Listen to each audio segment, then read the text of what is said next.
it's Rose, and it's time for my February wrap-up, which hopefully I can get up before the middle of February. I'm going to try to make this kind of short because I've read a lot of books this month, and I know I make my videos really long sometimes. I'm sorry. First up, I got around to rereading Amanda Scott's Boudica, Dreaming the Eagle. This is the first of her 4-part series about Boudica, warrior queen of the Britons, in the time of the Roman invasion, or one of the Roman invasions. They just kept invading Britain. Come on. I have read it before. It's really phenomenal. I love this kind of historical fiction that's really focused around a female character.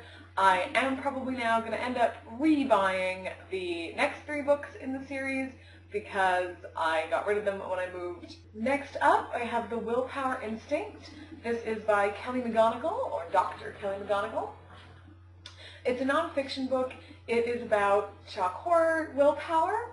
I found it really interesting. I think it's a great combination of psychological studies and principles and examples and exercises that you can apply in real life. I'm going to keep working through it now that I've read the whole thing once and go through some of the exercises individually for certain challenges of my own, and I have a feeling that I will also probably end up doing a full review video about this.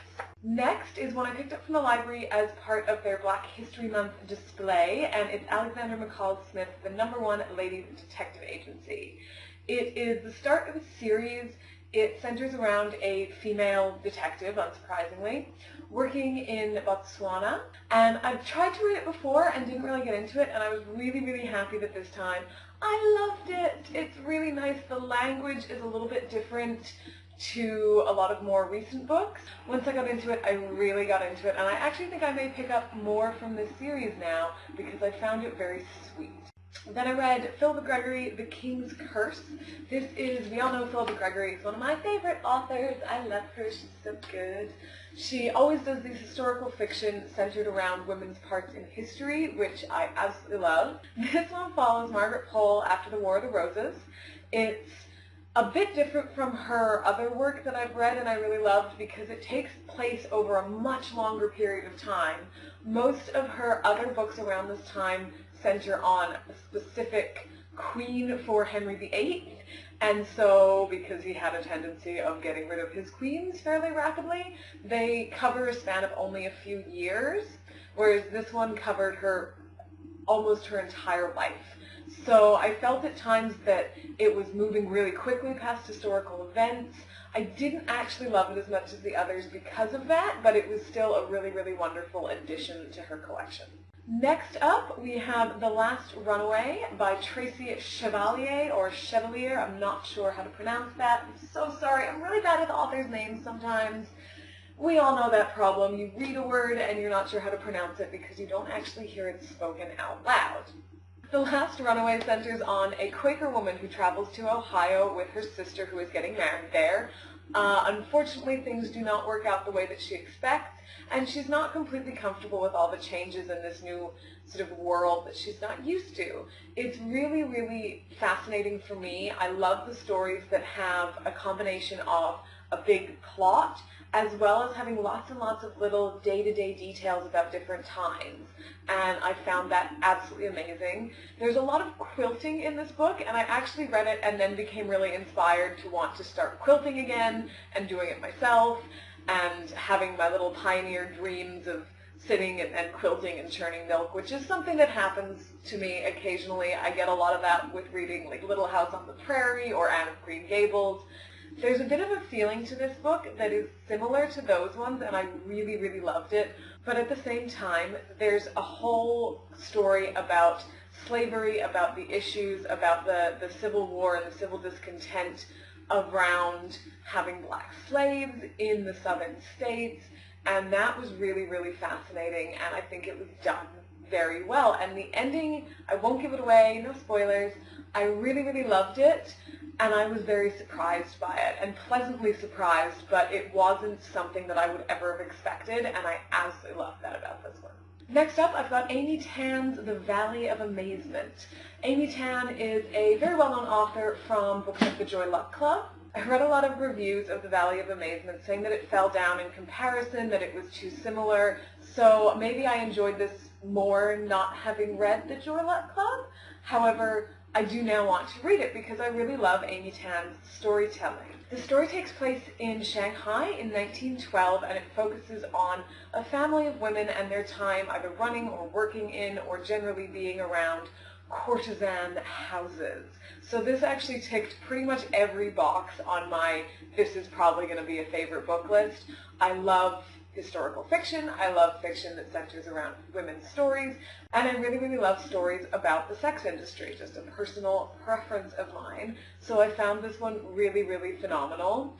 It covers 3 generations, which I really enjoyed, and despite the fact that it took place over a very long period of time, I didn't feel like the story was rushed at any point. I felt like I was still very emotionally involved in it, and I absolutely loved it. Next, and my last library book from this month, was Nicholas Sparks' At First Sight. I will have a little confession here. This is the first Nicholas Sparks book that I think I've read. I've kind of avoided Nicholas Sparks because as much as I kind of liked The Notebook as a film, I thought that the books might be a little bit too much on the sappy side, and I'm going to be perfectly honest, it kind of was. I like modern romances. I like those romances that have a bit of a twist to them. Sometimes it's a really pleasant, quick thing to read, but this one, I think this one relies a little bit too heavily on the idea of tugging the heartstrings of women who are mothers or want to be mothers. The book follows a couple who meet and in a very short period of time fall in love, get pregnant, decide to get married, decide to move to this small town where the woman's from in order to raise their family there, and the man, being a bit of a city boy, struggles with that. Obviously, given that the catalyst for this big change in their lives is her unexpected pregnancy, there is a whole lot about motherhood and fatherhood and pregnancy and babies, and it's not my thing at all. Marriage, sure, yeah, absolutely, look, ring.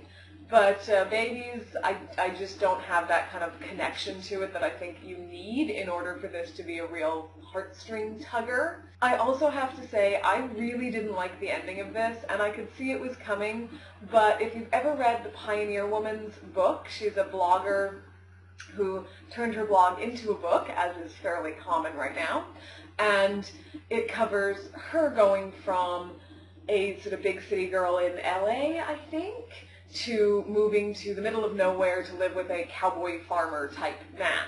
And that book and this book as well, I'm going to be totally honest, are kind of my idea of hell. Ending up accidentally knocked up in a tiny town and not being able to get out and being cut off from the city and city life, it's like a horror novel for me.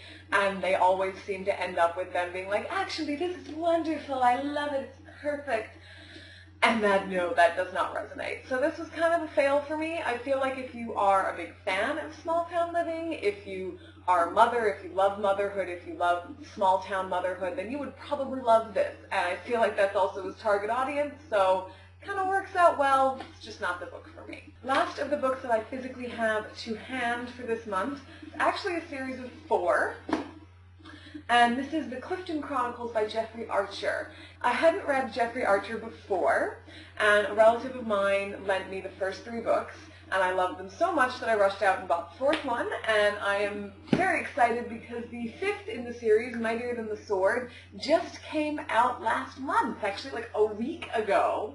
So I'm absolutely going to buy that this month and read it and possibly review them all. I don't know if he's continuing to plan the series past 5 books. I kind of hope not, because then I'll have to wait for the next one. And I hate waiting for new books to come out. It kills me.